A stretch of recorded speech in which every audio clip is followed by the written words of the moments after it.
البقية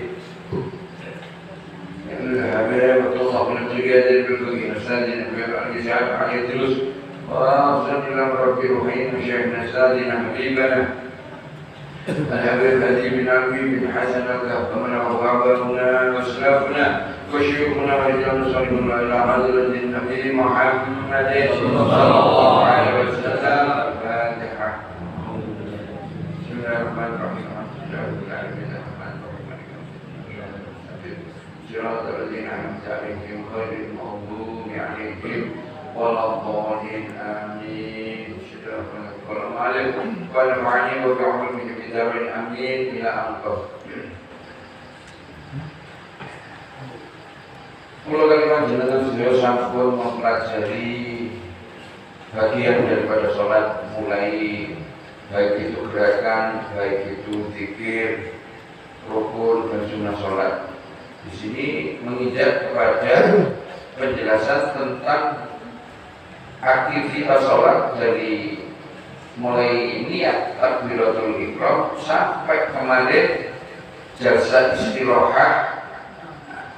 Itu dikatakan di sini sholat itu dilakukan seperti itu. Maksudnya untuk rakaat selanjutnya, rakaat kedua. Nah, akan tetapi di sini ada penjelasan ila kecuali finiyah wa ihram wa istiftah. Nah, yang dimaksud adalah pengulangan di sini kecuali pada niat, pada takbiratul ihram, pada doa istiftah atau iftitah. Nah, itu tidak perlu diulang di rakaat kedua, ketiga, atau keempat. Nah, jadi diulang sama, gerakannya sama, zikirnya sama. Nah, nanti juga di sini ketika apa? Ketika Nabi Muhammad SAW setelah takbiratul ihram ada jeda yang dibaca istiftah. Nanti ketika naik rakaat kedua, Allahu Akbar, dan itu langsung membaca Fatihah. Ketika jahar ya dikeraskan, ketika keras ya dikeraskan, ketika sir pelan ya dibulatkan. Tidak ada jeda di sini dikatakan. Nah, ini ada banyak dalil di sini yang dikatakan bahwa mengulangi aktivitas sholat seperti saat rakaat pertama, di rakaat kedua, rakaat ketiga. Nah, di sini juga ada satu kesunahan ketika di rakaat awal sholat zuhur ini ya, sholat zuhur Nabi Muhammad SAW itu ya beliau SAW membaca dua surat. Kemudian dikatakan di sini rakaat pertama panjang, rakaat kedua pendek. Dan nanti di rakaat ketiga membaca Fatihah tanpa surat. Itu satu kesunahan itu. Satu kesunahan. Rakaat ketiga, rakaat keempat tidak membaca surat. Di rakaat pertama, rakaat kedua sunnah untuk membaca surat. Surat yang dimaksud ini adalah Al-Quran. Jadi tidak harus penuh. Tapi yang lebih afdal itu memang selesai. Jadi awal surat sampai akhir surat. Ngambil tengah-tengah surat atau sebagian dari bagian surat ya jadi soal, tidak apa-apa. Karena secara umum perintahnya Nabi Muhammad SAW setelah membaca Al-Fatihah itu membaca Al-Quran yang mudah. Bagi siapa? Bagi pribadinya yang mudah. Yang mudah. Nah, jadi kemarin ketika kita bahas masalah ayat sajadah, nah itu kan ada juga pengingat di sini. Penting perlu kita perhatikan di sini. Nah, di sini dikatakan dari Sayyidina Abu Hurairah radhiyallahu taala dia berkata bahwa Rasulullah Shallallahu Alaihi Wasallam ya ketika di rakaat yang kedua beliau tidak membaca istiftah, akan tetapi langsung kepada bilhamdulillahirabbil alamin. dan tidak apa, tidak ada sakta, tidak berhenti seperti di rakaat pertama. Nah, ngapunten ya, mungkin ada sebagian saudara muslim kita yang mengambil hadis ini dijadikan dalil Nabi Muhammad tidak baca basmalah. Buktinya hadisnya ini, setelah beliau di rakaat kedua itu tidak baca iftitah, langsung kepada bilhamdulillahi rabbil alamin. Mungkin ya, tapi di sini siapa Bebasan bin Al-Asqam menyatakan bahwa makna qauluhu bilhamdulillahi rabbil alamin, maknanya dari ucapan bilhamdulillahi rabbil alamin itu adalah surat Al-Fatihah atau surat Alhamdu, bukan berarti maknanya tidak membaca basmalah itu. Tetap beliau membaca bismillah atau basmalah, bismillahirrahmanirrahim. Nah, seperti itu. Nah, kalau kita memahami secara tekstual memang benar, ada Rasulullah di sini hadisnya Sayyidina Abu Hurairah yang meriwayatkan ini. Salah satu orang yang paling banyak meriwayatkan hadis baginda Nabi Agung Muhammad Shallallahu Alaihi Wasallam, dikatakan langsung kepada alhamdulillah rabbil alamin. Nah ini, tapi di sini oleh Bebasan bin Al-Asqam dijelaskan bahwa beliau bukan berarti tidak membaca basmalah, tetap beliau membaca basmalah karena ada banyak hadis lain, hadis yang lain yang meriwayatkan beliau membaca basmalah. Ketika mungkin dengan masih ingat ketika kita membahas tentang rukun qauli, yaitu bacaan surat Al-Fatihah. Di situ dikatakan ada 7 ayat, termasuk salah satunya adalah basmalah. Jadi bismillahirrahmanirrahim itu dengan kalau saya dengan Al-Quran pasti di belakangnya ada tulisan 1, berarti ini menunjukkan basmalah itu ayat pertama di dalam surat Al-Fatihah. Kalau kita nasihatnya berarti ketika ada seorang imam yang mungkin kita tidak dengar baca basmalah, kita boleh dan diharuskan untuk bertanya. Apalagi kita mungkin imam kita di masjid ini misalnya nggak dengar baca basmalah, boleh tanya ke imamnya itu, imam jenengan baca basmalah atau enggak. Kalau si imam ini menyatakan saya baca tapi pelan, maka kita masih boleh jadi makmum. Tapi kalau sudah menyatakan saya tidak baca, ya takbir segera rapat. Lapo yo bahas niku. Nah di sini ada banyak dalil termasuk yang diriwayatkan Sayyidina Abi Qatadah mengenai apa?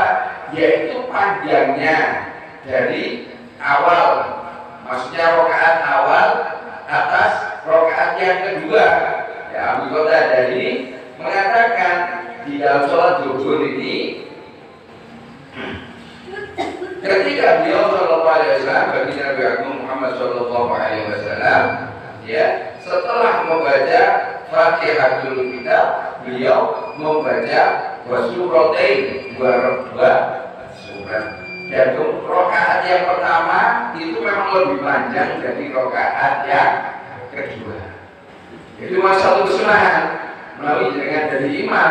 Rakaat pertama beli sumasin rodo dawalidi, tapi ada umat pokoknya yasin, waduh, sawi. Dan standar panjangnya kita hidup, pendeknya Nabi Muhammad SAW. Standar panjangnya kita itu pendeknya Nabi Muhammad SAW. Nabi Muhammad SAW pendek itu 15 ayat. Jadi kan mau coba terus begini, yuk imam ya sembuh mengabarkan. Jadi kebiasaan ini ina. Saya juga pilih di bawah. Ya roto dirubah. Ya mungkin roto panjang ini waktu ada wong dan sholat. Tapi memang ada tertentu ya. Mungkin kalau ingin panjang sih lebih disarankan untuk ketika melaksanakan sholat nafil, sholat sunnah sendiri. Kalau jamaah memang sunnahnya memendekkan sholat Nah pendeknya Nabi Muhammad, ya ukurannya 15 ayat itu. Jenengan kode kali dulu.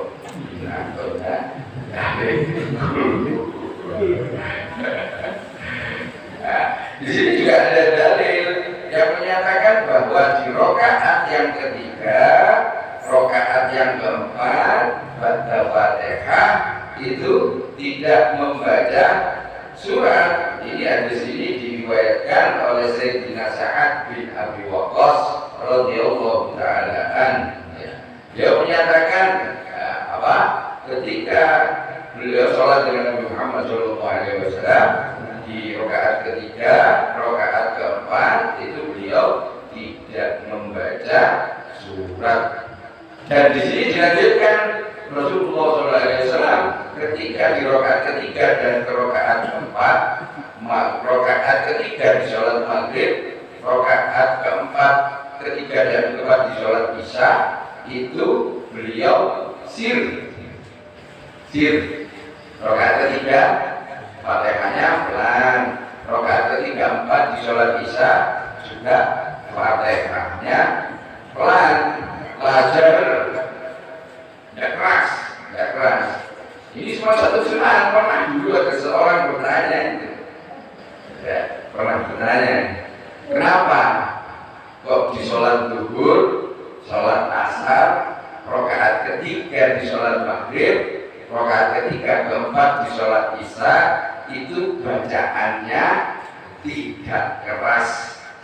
Saya sempat bingung itu ketika saya mendampingi orang ini bertanya kepada beliau pribadi. Pada saat itu saya mikir,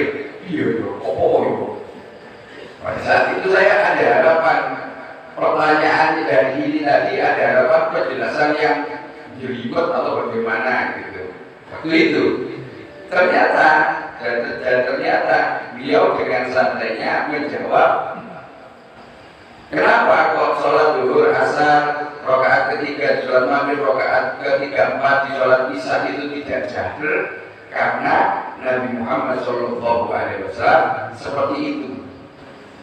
Jadi bahasa saya jawabannya simpel dan itu maknanya luas. Kenapa? Karena kita diperintah oleh Allah untuk itba Rasulillah, ojo becor dewi. Sudah ditentukan, kita diperintah oleh Allah untuk ikut apa yang dilakukan Nabi Muhammad SAW. Enteng kalau itu. Dan kita buat ruang gaya ukara dewi, ya mumet kita. Maghrib, ojo metal lupa dikit, padahal bisa pakat ancaan maghrib rokaat, gaya ukara dewi. Ngaji Nabi maghrib itu rokaat, ancaan gaya ukara petang rokaat. Mumet, dia pasti itu bisa dipastikan. Kenapa? Oh kita tinggal melakukan toh, tidak perlu cari rumus lagi, sudah paten itu. Tinggal copy paste, lakukan 3 rakaat, dilakukan 3 rakaat, subuh 2 rakaat, dilakukan. Mau takoni kenapa? Itu tambah pintar, tambah apa? Ya justru kalau ikut untuk ibu lawan lagi umi aku selesai. Nah ini sih orang-orang akhir zaman kalau pintar-pintar, ya tapi tak kabar pintar saja. Namun kok tidak koni, mana ada maksudnya ikut paham ya? Ada pun paham, dia pun tak maksud ni. Soalnya bahasa kita bijak bahasa sekali. Insyaallah sosok panjang umur, di kehadiran Rasul, bagi kepahaman dari pemahaman ikan beras ikan saya berkabus agama di Allah Subhanahu Wa Taala dan kekasih pun Allah baginda Nabi Agung Muhammad Sallallahu Alaihi Wasallam. Allahumma amin. Insyaallah bijak bahas tentang kesunahan tasyahud awal di sholat yang 3 rakaat ataupun yang 4 rakaat. Bismillahirrahmanirrahim. La ilaha illallah. Al-Mawjud fi kulli zaman. La ilaha illallah. Al-Ma'bud fi kulli makan.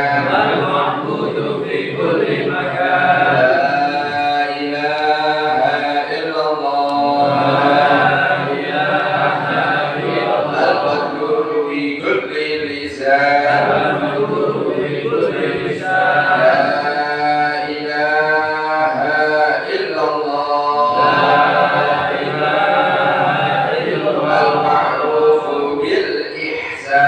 Al-ma'rufu bil ihsan. La ilaha illallah.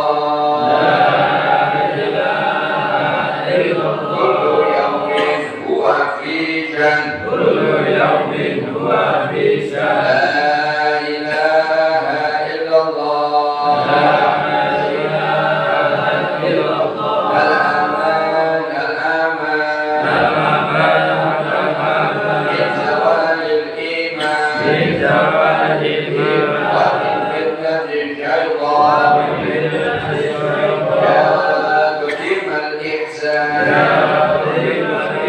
Karena alaina min ihsan.